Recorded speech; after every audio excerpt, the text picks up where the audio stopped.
నేడు శ్రీరామనవమి రాష్ట్రంలోని అన్ని రామాలయాలు భక్తులతో కిటకిటలాడుతున్నాయి. పలు ఆలయాల్లో సీతారాముల కళ్యాణం ఘనంగా నిర్వహించనున్నారు. హైదరాబాద్ నగరంలోనూ పెద్ద ఎత్తున వేడుకలు జరగనున్నాయి. నేడు హైదరాబాద్లో శ్రీరామనవమి శోభాయాత్ర ఘనంగా నిర్వహించనున్నారు. ఉదయం 9 గంటలకు సీతారాంబాగ్, ఆకాష్పురి హనుమాన్ ఆలయం నుంచి ఎమ్మెల్యే రాజాసింగ్ ఆధ్వర్యంలో సుల్తాన్ బజార్ హనుమాన్ వ్యాయామశాల వరకు శోభాయాత్ర కొనసాగనుంది. పలు ప్రాంతాల్లో ట్రాఫిక్ డైవర్షన్లు ఉండనున్నాయి. ఈ శోభాయాత్రకు 3,000 మంది పోలీసులతో పటిష్ట భద్రత ఏర్పాటు చేశారు. ఇక ట్రాఫిక్ ఆంక్షల విషయానికి వస్తే సీతారాంబాగ్, బోయగూడ కమాన్ నుంచి వచ్చే వాహనాలను మల్లేపల్లి ఎక్స్ రోడ్స్ వైపు మళ్లించనున్నారు. మంగళహాట్, గాంధీ విగ్రహం, పురాణాపూల్, జుమేరాత్ బజార్ నుంచి వచ్చే వాహనాలను టక్కర్వాడి జంక్షన్ వైపు మళ్లించనున్నారు. MJ bridge, Begum Bazar, Afzalgunj, city college వైపు వెళ్లే వాహనాలు జుమేరాత్ బజార్ మీదుగా వాహనాలు డైవర్ట్ చేస్తారు.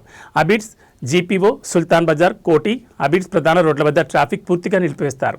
బేగం బజార్, అఫ్జల్గంజ్, ఎంజే మార్కెట్, కోటి, కాచిగూడ, అబిడ్స్ ప్రాంతాల్లో శోభాయాత్ర సజావుగా సాగేందుకు వాహనదారులు, పోలీసులు సహకరించాలని, సాధ్యమైనంత వరకు యాత్ర సాగే మార్గాల్లో కాకుండా ప్రత్యామ్నాయ మార్గాల్లో ప్రయాణించాలని ట్రాఫిక్ పోలీసులు విజ్ఞప్తి చేశారు.